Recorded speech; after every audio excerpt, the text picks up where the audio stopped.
दोस्तों क्या हुआ जब सड़क पर राहुल गांधी पुलिस से हो गए गुत्थम गुत्था। जबरदस्त बहस और इस बहस के बीच राहुल गांधी की हुंकार। दोस्तों एक बार फिर से एनडीए की सरकार ने बहुत बड़ी भूल कर दी है। राहुल गांधी में बहुत सी कमियां लोग ढूंढते हैं, लेकिन मैं मानती हूं दोस्तों कि एक चीज में राहुल गांधी एक्सपर्ट हो चुके हैं, वो है सड़क की राजनीति करने में। सड़क पर उतरकर कैसे लोगों को अपने पीछे लामबंद करना है। आज के दौर में राहुल गांधी भारत जोड़ो यात्रा के बाद उसमें बहुत महारत हासिल कर चुके हैं, लेकिन वो राहुल गांधी जो आराम से गाड़ी से जा सकते थे, उनको सड़क पर एक बार फिर उतार दिया एनडीए सरकार ने, और ये राहुल गांधी के लिए संजीवनी बन गया। बिहार में आज जबरदस्त बवाल है। बवाल इतना कि राहुल गांधी को सड़क में न केवल पुलिस से बहस करनी पड़ गई, बल्कि हुंकार भरते हुए जब लोगों के बीच पहुंचे राहुल गांधी, तो किस तरह की तस्वीर देखने को मिली मैं आगे आपको बताऊंगी। दरअसल दोस्तों राहुल गांधी का आज बिहार में कार्यक्रम था। दोस्तों राहुल गांधी का ये कहना है कि एससी एसटी पिछड़े और अति पिछड़े छात्रों के हॉस्टल में वो जाने की कोशिश कर रहे थे, लेकिन उनको जाने से रोका गया। दरअसल राहुल गांधी का कार्यक्रम पहले से यहाँ प्रस्तावित था, लेकिन प्रशासन ने उनको जाने की इजाजत नहीं दी। एक दिन पहले ही आदेश आया, जो कि तेजस्वी यादव ने देखिए ये शेयर भी किया है। लेकिन राहुल गांधी की गाड़ी को पुलिस ने घेर लिया, और उसके बाद जो हुआ, राहुल गांधी कैसे गुत्थम गुत्था हुए पुलिस से, ये मैं आगे आपको बताऊंगी। लेकिन राहुल गांधी गाड़ी में बैठे हुए थे, बाहर उनके कार्यकर्ता थे और पुलिस ने उनको रोका हुआ था। लेकिन इस बीच राहुल गांधी ने गाड़ी से बैठकर क्या संदेश दिया, देखिए जरा। मैं एससी एसटी अति पिछड़ा हॉस्टल्स में जाने की कोशिश कर रहा था, आपसे बात करने की कोशिश कर रहा था, और यहाँ पे सरकार ने रोक रखा है। ये देखिए सामने क्या तमाशा हो रहा है।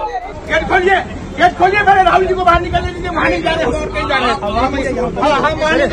हैं। हिंदुस्तान में लोकतंत्र नहीं है, सरकार मुझे अंदर नहीं जाने दे रही है। मैं सिर्फ 3 सवाल पूछ रहा हूँ। हम चाहते हैं कि शिक्षा में सरकार पैसा डाले, 50% की जो दीवार है रिजर्वेशन वाली, उसे तोड़ा जाए। जो प्राइवेट एजुकेशन इंस्टीट्यूशंस में रिजर्वेशन हो, ये चीजें हम चाहते हैं। मगर आपसे बात करने नहीं दे रहे, तमाशा बना रखा है। शांति से हम जा रहे थे।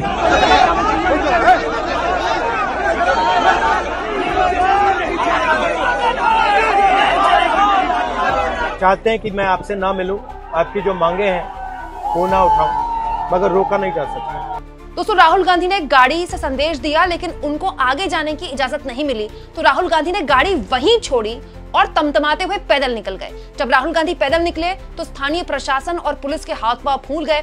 हर कोई ये कोशिश कर रहा था, राहुल गांधी से रिक्वेस्ट कर रहा था कि आप प्लीज रुक जाइए, आप मत जाइए। लेकिन दोस्तों राहुल गांधी पुलिस से कह रहे थे, आप अपना काम कीजिए, मैं अपना काम करूंगा। देखिए वहां पर क्या माहौल बना उसके बाद।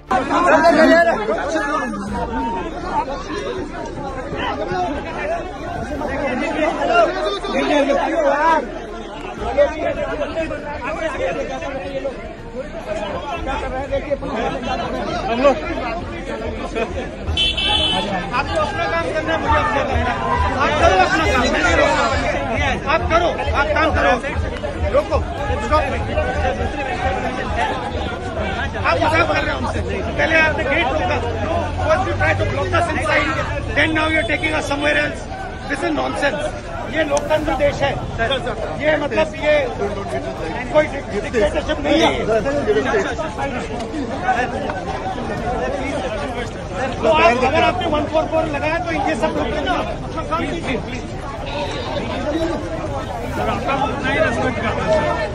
वो तो है, मैं भी आपका बहुत रिस्पेक्ट करता हूँ, बट ये लोकतंत्र है। जी ये डिक्टेटरशिप नहीं है।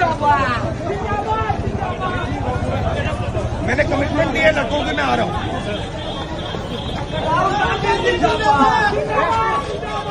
दोस्तों राहुल गांधी को जिस तरह से पुलिस ने रोका, कांग्रेस का यह आरोप है कि खुलेआम गुंडागर्दी पर उतर आई है एनडीए सरकार। लेकिन दोस्तों सड़क की राजनीति आपको पता है, हमारे देश में पब्लिक को वो नेता बड़ा अच्छा लगता है जो उनके लिए लड़ता है। और राहुल गांधी की जो लड़ाकू भूमिका है सड़क पर लड़ने की, लगातार पैदल चलने की, गाड़ी छोड़कर तमतमाते हुए निकल जाने की, इसकी वजह से ही कांग्रेस पार्टी 40 से 99 तक पहुंची है। और राहुल गांधी इसकी गंभीरता को समझते हैं। और दोस्तों राहुल गांधी को शायद ना रोका जाता ना, और उनको जाने दिया जाता, तो इतनी खबर नहीं बनती। लेकिन राहुल गांधी को रोका गया, फिर वो तमतमाते हुए गाड़ी छोड़कर पैदल निकल आए। इसने उनको मौका दे दिया और उसके बाद राहुल गांधी ने ऐसा चौका मारा कि देखिए दोस्तों, राहुल गांधी जब लोगों के बीच पहुंचे अपनी बात रखने के लिए, तो उनको सुनने के लिए जरा हुजूम देखिए और लोगों का समर्थन देखिए आप।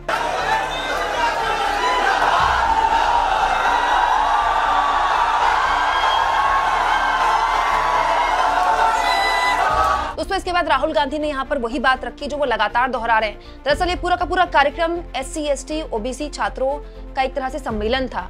उनकी जो शिकायतें थी नौकरियों को लेकर, एडमिशंस को लेकर, वही था और वही बात राहुल गांधी ने दोहराई यहाँ पर। सुनिए वो क्या कह रहे थे। और ये बात समझिए, आप एक बात समझिए, बिहार की पुलिस ने अभी मुझे रोकने की कोशिश की,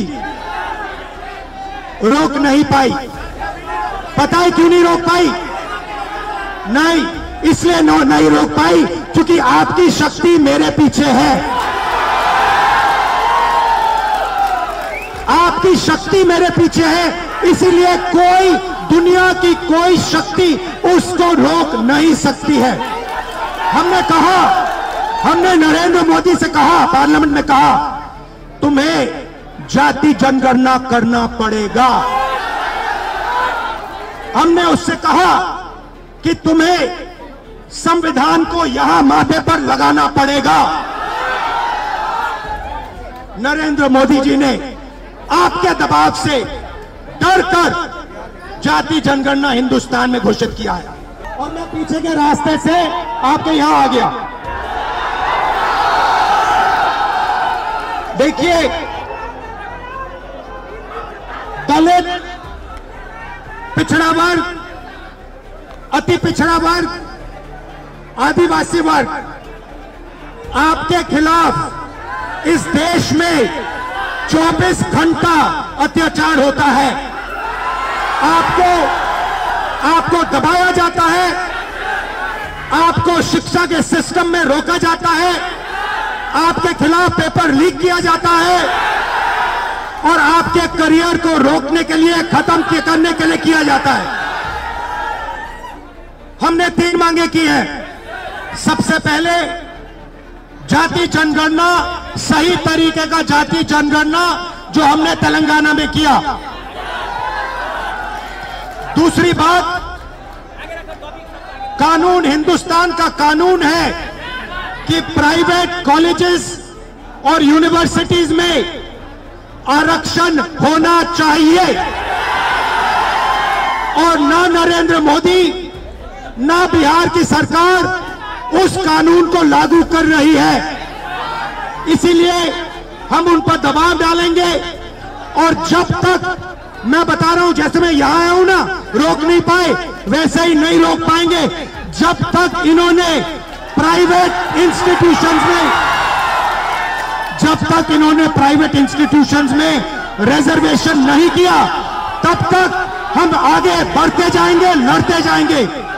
क्योंकि आप 90% हो, आप अपनी स्ट्रेंथ समझो, आपको भटकाकर, डराकर, दबाकर, आपके ध्यान को इधर उधर करके आपको रोका जाता है। इस देश में आपके लिए कोई जगह नहीं है।